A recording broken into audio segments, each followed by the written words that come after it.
अस्सलाम वालेकुम everyone, welcome to my YouTube channel.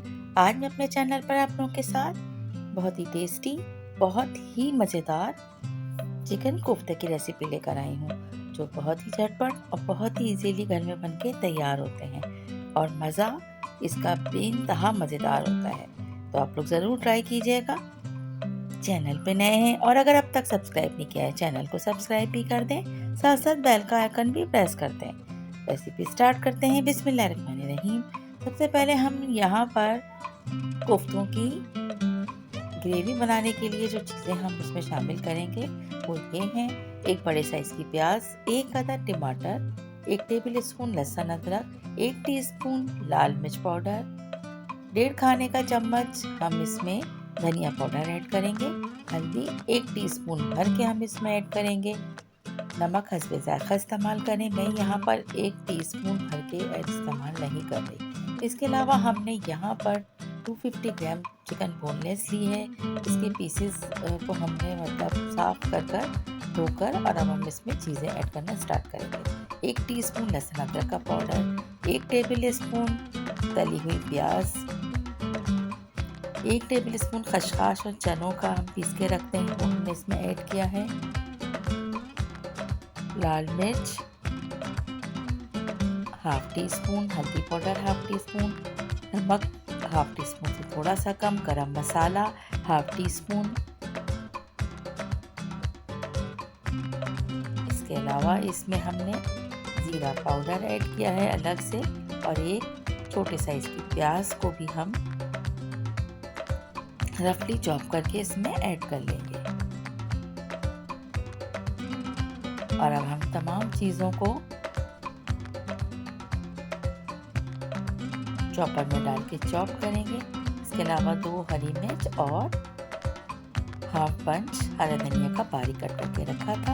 अब इस तरह से देखें हमने इसको चॉप किया है और अब हम हथेली पर इसको इस तरह से फैलाकर और बीच में हम हरा धनिया और हरी मिर्च को रख के और इस तरह से कोफ्ते को हम बाइंड कर देंगे। बहुत इजीली बनके तैयार होते हैं। जब तक स्मूथ ना हो उस वक्त तक हमने इसको अच्छी तरह से शेप देना है। बस ये समझ लें, हरी मिर्च और हरा धनिया को हमने सेंटर में रख के और इसे अच्छी तरह से हमने कोफ्ता बना लेना है। इस तरह से हम तमाम कोफ्ते बनाकर और रख देंगे। और अब हम चलते हैं कोफ्तों की ग्रेवी की तरफ। उसके लिए हमने यहाँ पर हाफ कप से थोड़ा सा ज़्यादा ऑयल लिया है और इस प्याज को हमने ब्लेंडर करके और वो भी हम इसमें ऐड कर लेंगे। आप चाहें तो प्याज को थोड़ा सा फ्राई करने के बाद जाके ब्लेंडर में ब्लेंड करें और फिर मसाले में ऐड कर लें, और चाहें इस तरह से। अब हमने जो चीज़ें लहसुन अदरक के साथ आपको बताई थी, हल्दी पाउडर, लाल मिर्च पाउडर, धनिया पाउडर और नमक को भी इसमें ऐड कर लिया है। तमाम चीज़ों को अच्छी तरह से मिक्स करके मीडियम लो हीट पर हम इसे मसाले को कुक करेंगे। इसके बाद हम इसमें टमाटर की प्यूरी भी ऐड कर देंगे। टमाटर को भी हमने ग्राइंड करके इसमें ऐड किया है। ग्राइंड करके टमाटर डालने से एक तो इसका जो एक लुक होता है वो बहुत अच्छा आता है ग्रेवी का। अब देखें ये मसाला जो है अच्छी तरह से भुन चुका है और तमाम ऑयल ऊपर आ गया है। अब हम इसमें जो हमने कोफ्ते बना के रखे थे बहुत धीमी आंच पर हम कोफ्तों को इस मसाले के ऊपर रखते जाएंगे। और यहाँ हम इस मसाले के साथ जो ऑयल ऊपर आया है इसमें हल्का सा कोफ्तों को फ्राई करेंगे और जैसे ही कोफ्ते तमाम साइड से फ्राई हो जाते हैं तब हम इसमें पानी ऐड करके और इसे कुक कर लेंगे। देखिए हर तरफ से अच्छी तरह से फ्राई हो चुके हैं ऑयल के साथ।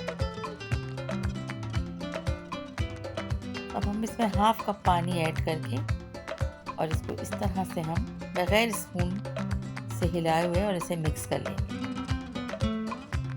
तो बहुत ही स्मूथ बने हैं, इसका कोई टूटने का ख़तरा नहीं होता क्योंकि हम बाइंडिंग के लिए इसमें चने पीस कर ऐड करते हैं।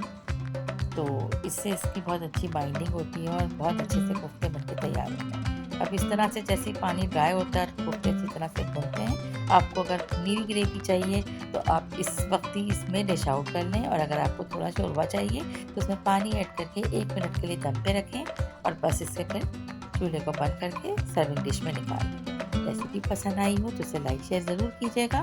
चैनल को सब्सक्राइब भी करना याद रखिएगा। Thank you so much.